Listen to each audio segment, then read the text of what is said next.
Bueno, hablemos de la grieta definitiva, ¿no? Las elecciones en Brasil se avecinan. Luis Ignacio Lula da Silva versus Jair Bolsonaro. Están con nosotros Marcio Resende y Silvia Colombo. Hablemos de un escenario preelectoral caldeado si los hay, ¿no? La grieta definitiva lo decía en el comienzo, ¿verdad? Muchas gracias por estar con nosotros, de verdad. Gracias. Vamos a estar discutiendo muchas aristas porque en estos días se viralizaron fragmentos de lo que es una entrevista icónica para ambos candidatos con el noticiero, la nave insignia, ¿no?, de Globo, que es Jornal Nacional. La performance en una entrevista de estas características, que ya es un clásico en los escenarios preelectorales en Brasil, bueno, no sé si inciden los números de la elección, pero sin dudas va delineando el perfil, el ánimo y la confianza que se tiene cada uno de los candidatos de cara a las elecciones de octubre. Por ahora, recordemos, y según los datos que contábamos días atrás de Datafolia, bueno, Lula parece llevar la delantera, pero Bolsonaro ha cortado distancias en las últimas semanas, perdón. ¿Cómo los vieron? Arranco por Silvia. ¿Cómo estuvieron en esta entrevista? Que además suelen ser entrevistas incisivas, ¿no? Suelen ser entrevistas incisivas. Creo que la televisión ya fue más importante antes en las elecciones en Brasil que hoy, ¿no? Hoy día se hace mucha cosa por redes sociales y todo eso. Pero el Jornal Nacional es el noticiero más visto, con audiencia muy grande en todo el Brasil. Es televisión abierta, ¿no?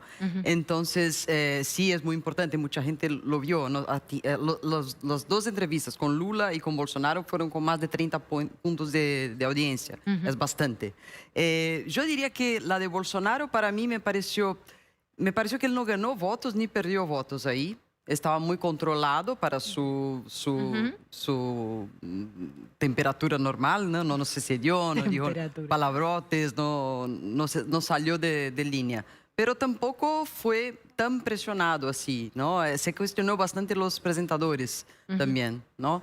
Y Lula, bueno, Lula fue muy bien, pero eso era un poco lo que se esperaba, porque Lula tiene una retórica y una capacidad de debate bastante más hábil que Bolsonaro, ¿no? Lo que sí no lograron hacerle preguntas más incisivas sobre temas internacionales, sobre corrupción. Él admitió, por un lado, que hubo corrupción en su gobierno, pero no que él hubiera sido corrupto. O sea que ese se salió bien, pero eso no es una cosa distinta para Lula. Recordemos que Lula, vos lo caracterizás como un declarante hábil o como alguien hábil en el terreno de los debates, pero Lula se había metido en un jardín difícil cuando había dado declaraciones precisamente sobre la guerra en Ucrania, equiparando responsabilidades, ¿no?, entre el líder del país invasor y el líder del país agredido, ¿no?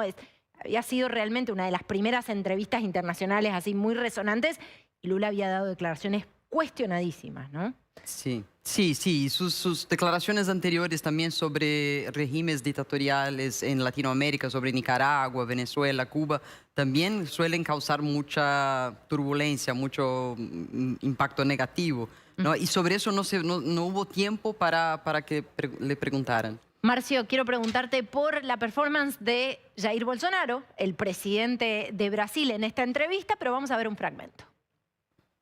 O que eu tenho a falar para a população brasileira? Peguei o Brasil numa situação crítica, na questão ética, moral e econômica. Começamos a trabalhar, tá? Fizemos muitas reformas em 2019. Infelizmente tivemos a Covid, depois tivemos a guerra lá fora, tá? Tivemos uma seca enorme. E nós fizemos tudo o possível para que a população brasileira sofresse o menos possível. Isso nós fizemos.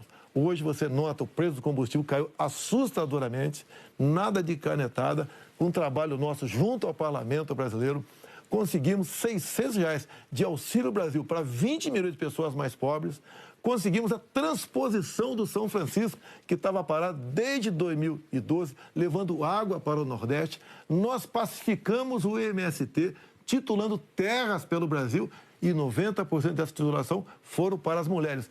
Criamos o PIX, tirando dinheiro de banqueiros, anistiamos 99% da dívida de 1 milhão de jovens junto ao FIES. Encerrou? Acabou. Muito obrigado aí, até a próxima. É boa, né? Renata, até a próxima. Bueno, un Bolsonaro que dice, bueno, atención, recibimos este escenario.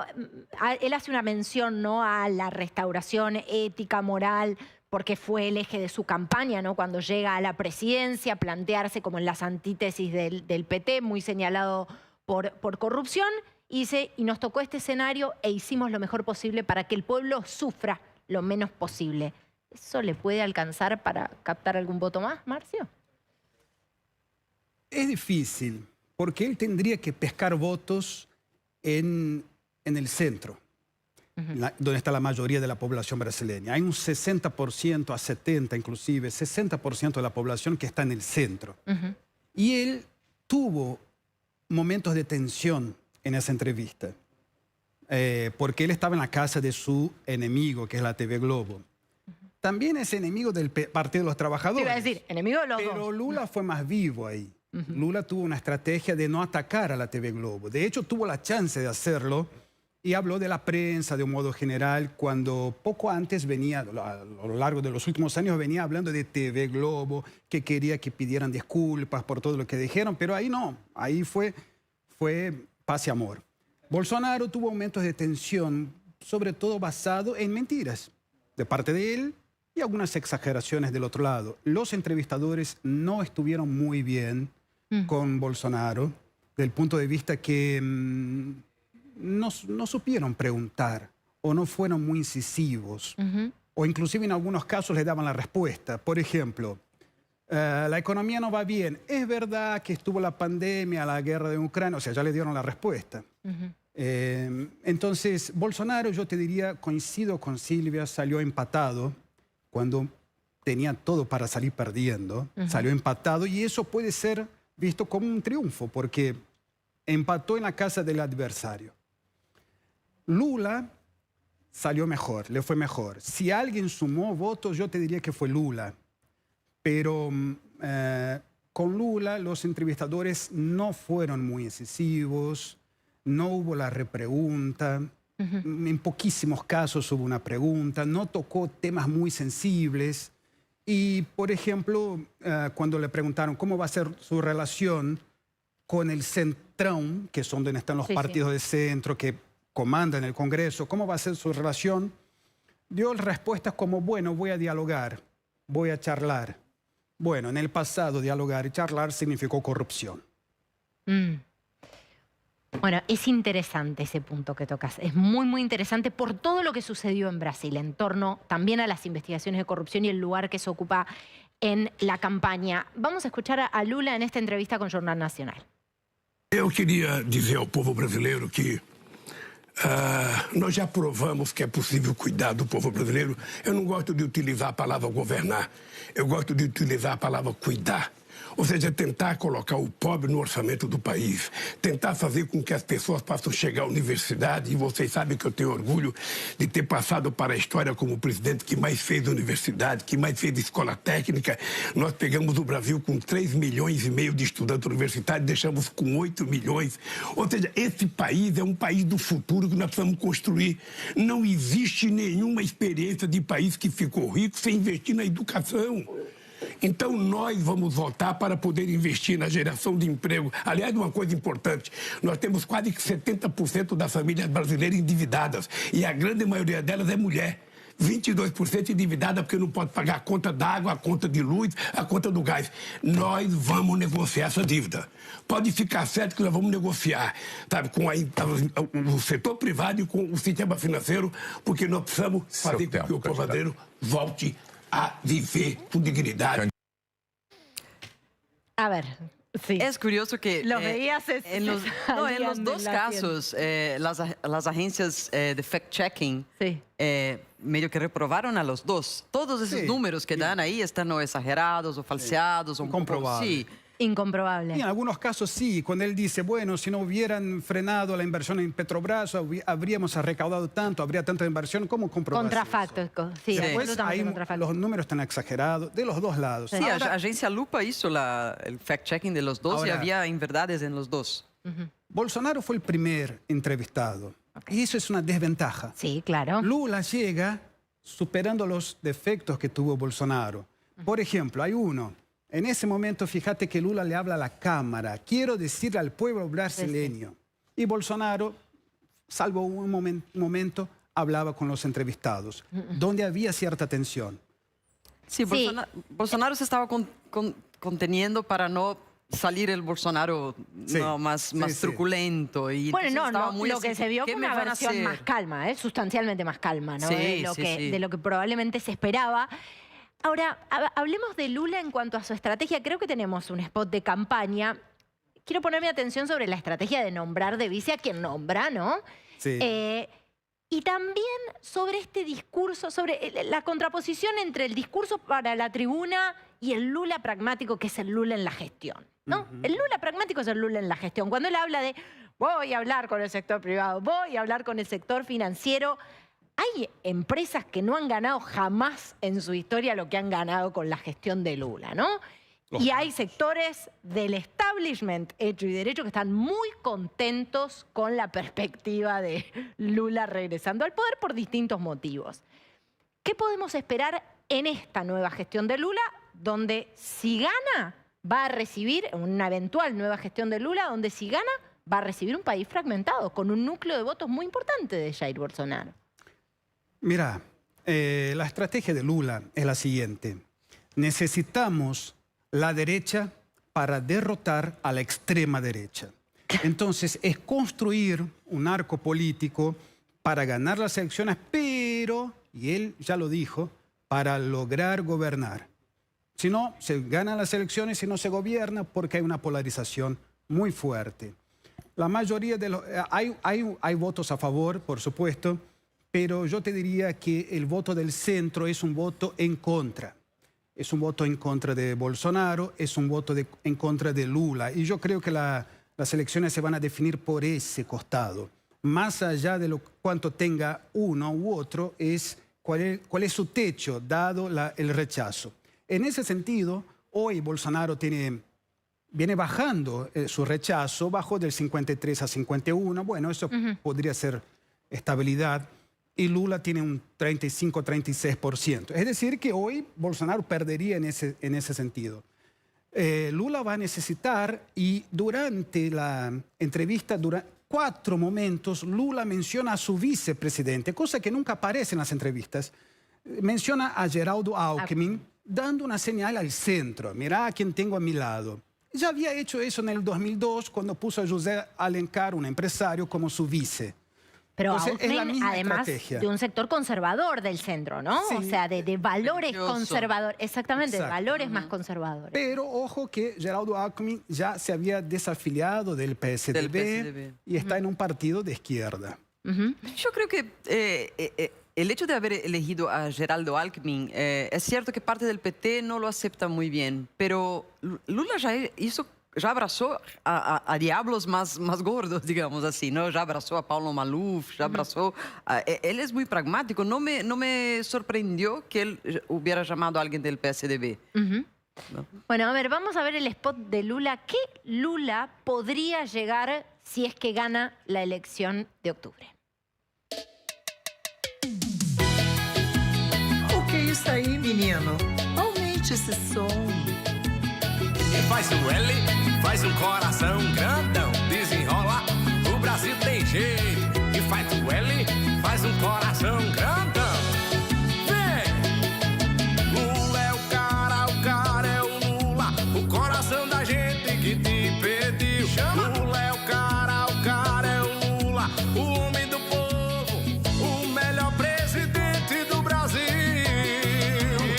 Quem nunca abandonou o povo não dá pra esquecer. A sua história se parece com a de tanta gente. Haverá de ser tempo bom pra se viver. Bueno, a ver, algunos aspectos sobre Lula y su historia, ¿no? La estoy viendo ahí a Angela Merkel, lo estoy viendo ahí estrechando, claro, exactamente, estrechándole la mano a George W. Bush. Lo estamos viendo ahí, por supuesto, con el Papa Francisco. Lo que está faltando es la foto repetida, ¿no? Con la patria grande. Claro, ¿no? claro. Con los referentes de la patria grande. ¿Lula se va a correr? de esas amistades peligrosas? Yo creo que ahí lo que quiere mostrar, más que nada, y es una realidad, es que Brasil con él volvería a estar en el primer equipo, ¿no? La Serie A de los líderes del mundo, ¿no? Esa es un poco la idea, creo, con esas imágenes. Pero es cierto que él no quiere perder votos y tener que responder por una foto al lado de Ortega, de Fidel o de quien sea, ¿no? Maduro. De Cristina. Maduro, Cristina. Cristina. Sí. Bueno, fíjate que esta es la foto de un G20 donde se lo ve al lado de Obama. Lula hábil también Sí, para... pero Brasil perdió este protagonismo con en los años Bolsonaro, ¿no? Se transformó en un paria mundial. No hay una foto parecida Bueno. con Bolsonaro, ¿no? Bueno, ahí estaba Cristina. ¿Está Cristina quién? Ahí está, Mirá, de ahí de lejos. Carolina, fíjate la canción, está diciendo Lula é o cara, que fue la frase que le dijo Obama en su He's the guy, this is the guy. Y la canción habla todo el tiempo de corazoncito, el corazón. Sí, un corazón no sé cuánto. grande. Claro, ¿no? Un porque corazón grande. es apuntando a lo que viene después. El amor, bueno, hay mucha polarización, bueno, busquemos el amor, no el odio, que es el mensaje antagónico a Bolsonaro. En las fotos que vos viste, mira, con Bush fue una reunión después de la Cumbre de las Américas 2005 acá en la Argentina, donde se mandó el ALCA. Entonces, Sí. Yo lo recuerdo. después Bush salió de la cumbre, fue a Brasil, Lula fue, Lula en ningún momento se metió en aquella patria grande en contra del imperialismo. Con Maradona y... Y durante su gobierno, los primeros 8 años de Lula, los 2 mandatos, era una izquierda pragmática. La de Lula, Michelle Bachelet y Tabaré Vázquez. Mientras había una izquierda antiimperialista, ¿no? Con el famoso eje del mal, como decía Bush. Entonces, ahí no aparece Cristina Kirchner. ¿Por qué? Debería aparecer porque es el principal socio de Brasil, político, el principal socio estratégico, y no aparece, aparecen otros. Y no es casualidad. No se habla de la Argentina porque justamente Bolsonaro asocia a la Argentina con un proceso de venezualización del... Bueno, y ese es un fantasma con el que comunicacionalmente también Bolsonaro, digamos, arma una estrategia. Vamos a ir a una pausa, tenemos mucho para hablar de Brasil y ellos saben mucho. Son Silvia Colombo y Marcio Resende. Nos siguen acompañando hasta el final de TN Internacional. Pausa, ya venimos. Bueno, discutiendo en el corte si los votos de Ciro Gómez tienen más chance eventualmente en una segunda vuelta de ir a Bolsonaro, de ir a Lula. El escenario electoral en Brasil todavía está por definirse, falta mucho para octubre. Tengo un minuto de cierre para cada uno, sus conclusiones o miradas a poco de la elección, pero todavía un tiempo sustancial como para que alguna variable se corra. Marcio.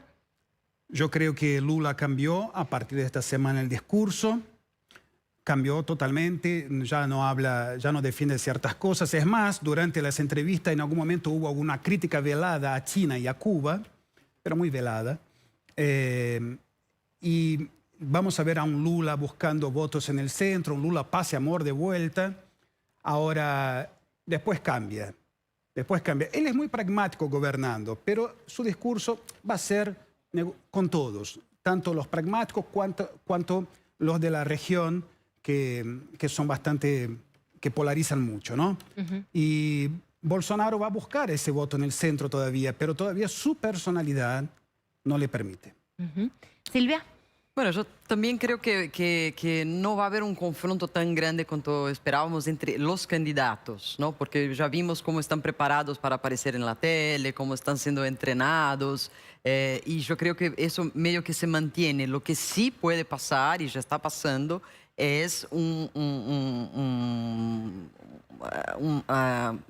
efervescencia de la militancia de los dos lados, que puede se traducir en violencia, en hechos violentos. Entonces eso me da un poco de miedo. Yo no tengo miedo a un golpe o un intento de cambiar, acusar a alguien de fraude. No creo que la cosa vaya por ahí. Pero sí creo que la militancia puede sorprender. No creo que vaya a haber un choque entre los candidatos.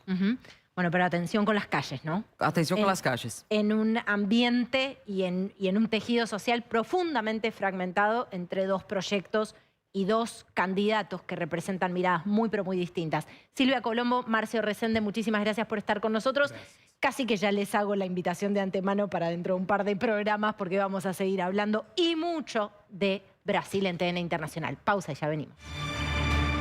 Bueno, llegamos prácticamente al final de TN Internacional. Les recomiendo que entren en tn.com.ar. Hay una entrevista con el encargado de negocios de Ucrania a propósito de los 6 meses de la guerra y un pedido también de este representante al gobierno argentino. Ucrania pide ayuda al mundo en una situación absolutamente asfixiante. Esto y mucho más lo pueden encontrar en tn.com.ar. Nosotros nos despedimos, nos encontramos por supuesto el sábado que viene a las 14. Ustedes siguen con Rolando Barbano y Ricardo Canaletti en Cámara del Crimen.